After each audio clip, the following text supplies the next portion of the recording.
అక్రమ దత్తత చట్టరీత్యా నేరమని, అక్రమ దత్తత తీసుకుంటే కఠిన చర్యలు తీసుకుంటామని జిల్లా కలెక్టర్ బి చంద్రశేఖర్ అన్నారు.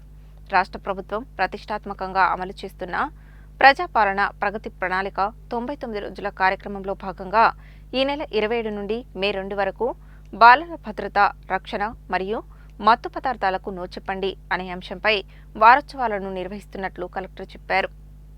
సోమవారం మహిళా, శిశు, దివ్యాంగుల, వయోవృద్ధుల సంక్షేమ శాఖ ఆధ్వర్యంలో చట్టబద్ధమైన దత్తతపై అవగాహన కల్పించేందుకు జిల్లా కలెక్టర్ కార్యాలయంలో ఏర్పాటు చేసిన ప్రత్యేక హెల్ప్ డెస్క్ను కలెక్టర్ ప్రారంభించారు. ఈ సందర్భంగా కలెక్టర్ మాట్లాడుతూ, ఎవరైనా పిల్లలను దత్తత తీసుకోవాల్సి వస్తే తప్పనిసరిగా చట్టబద్ధంగా మాత్రమే దత్తత తీసుకోవాలని కలెక్టర్ చెప్పారు.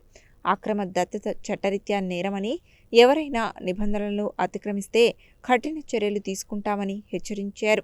దత్తత తీసుకోవాలనుకునేవారు మహిళా, శిశు సంక్షేమ శాఖ అధికారులను సంప్రదించి చట్టపరమైన విధానాలను అనుసరించాలని తెలిపారు. మరింత సమాచారం కోసం జిల్లా సంక్షేమ అధికారి కార్యాలయం లేదా జిల్లా బాలల పరిరక్షణ విభాగం బాలరక్ష భవన్ ఆర్టీసీ బస్టాండ్ వెనుక వీధిను సంప్రదించాలని కోరారు. జిల్లాలో దత్తతపై అవగాహన పెంచేందుకు కలెక్టరేట్తో పాటు బస్టాండ్, రైల్వే స్టేషన్లలో సహాయ కేంద్రాలను ఏర్పాటు చేయాలని ఆదేశించారు.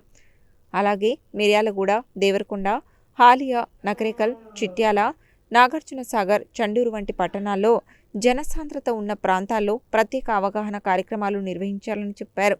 గ్రామస్థాయిలో గ్రామ బాలల పరిరక్షణ కమిటీల ఆధ్వర్యంలో గ్రామ పంచాయతీలలో దత్తతపై ప్రజలకు వివరించాలని కలెక్టర్ తెలిపారు.